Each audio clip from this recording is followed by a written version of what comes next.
Good morning and happy Monday morning to everybody. There's a lot to cover in here.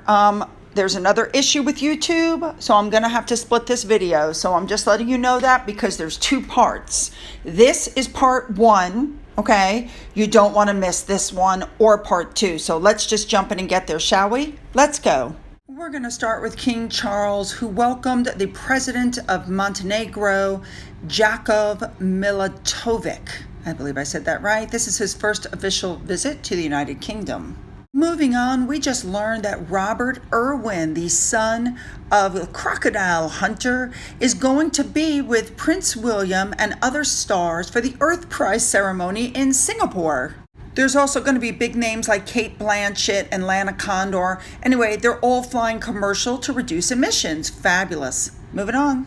Next up, we're going on with the Duke of Gloucester. He went and opened a new formal Roman garden outside the Roman villa at Butser Ancient Farm in East Hampshire. Apparently, this was just reconstructed.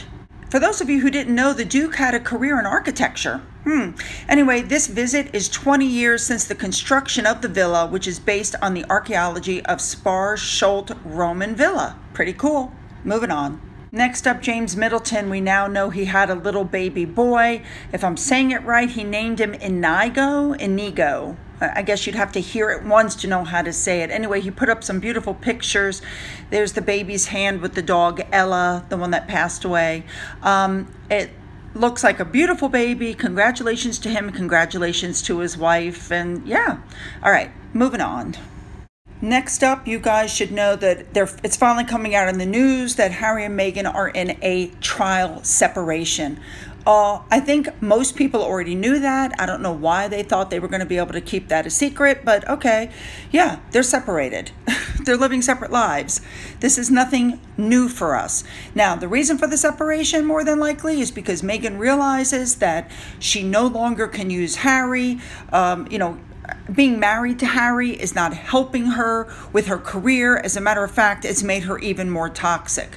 Okay, now remember, Harry and Meghan said they had nothing more to say about the royal family, right? They weren't going to say another word.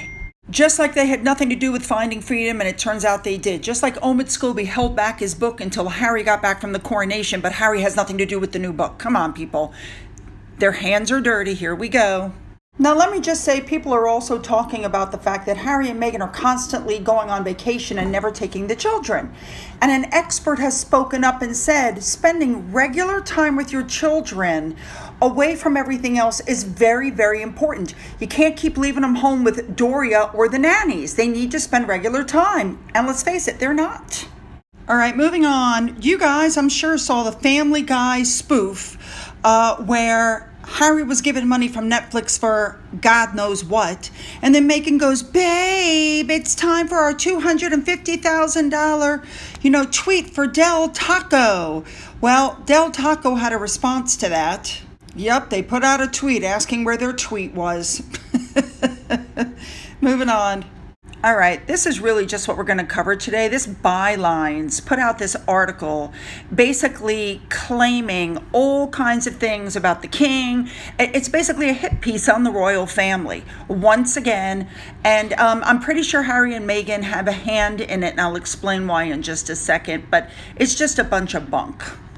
So the first thing that caught my attention was this tweet on Twitter about who wrote the article. Very interesting, because the person who wrote the article, well, his name is Dan Evans. He apparently is a convicted hacker, a disgraced journalist, and more importantly, part of Harry's legal team in his case against the tabloids. He co-authored this. So as part of his legal team, he would know that the judge is getting ready to hand down his decision about whether Elton John and Harry and all of their cases can go forward. That decision now, it's being reported, is coming in November. Interesting timing, don't you think? Now, one other thing you should know is that the byline is not considered to be a valid publication. That's not a big shocker. I also found it interesting that this article apparently gave the wrong dates for when Dan Wooten published his piece.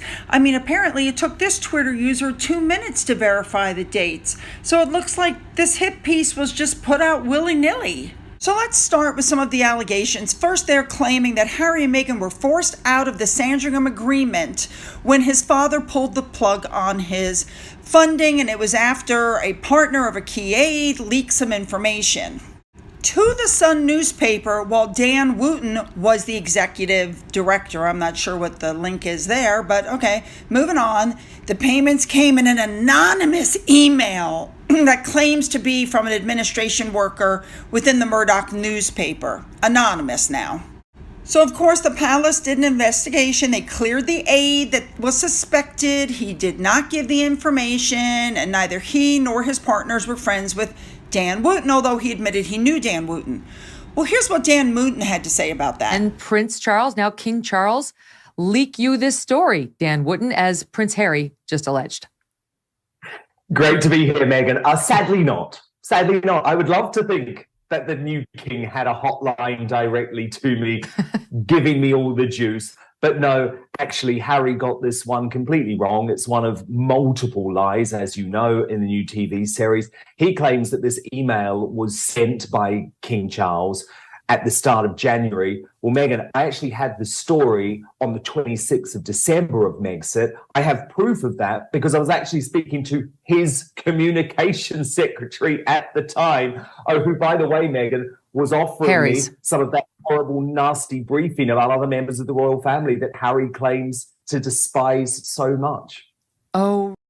So with that, I agree with, according to Taz, Meghan made the leak because she didn't want Harry to have a chance to back out of Megxit. She put it out there. I agree. Now, they also claim they have pictures of Dan Wooten with that person at a party. Really? You mean like Giles Corgan was at a party with Meghan Markle but claims he had nothing to do with what he wrote? Mm-hmm. Now, as is usual, the police looked into it, but because Harry and them wouldn't release the name of the whistleblower, the police couldn't go any further with it. What do you expect? Anyway, what's being claimed in this article is that the palace demanded the aide's name be removed from the legal letters, and when they refused, the palace cut them off and set them adrift and removed their security, etc., etc. So let's just take a little bit of back information here. All right, guys, this is the end of part 1. I apologize for splitting my videos again. We're having an issue with YouTube again. I have asked for a meeting. So far, nothing, but I'm working on it, you guys, okay? So hang on and let's move on to part 2.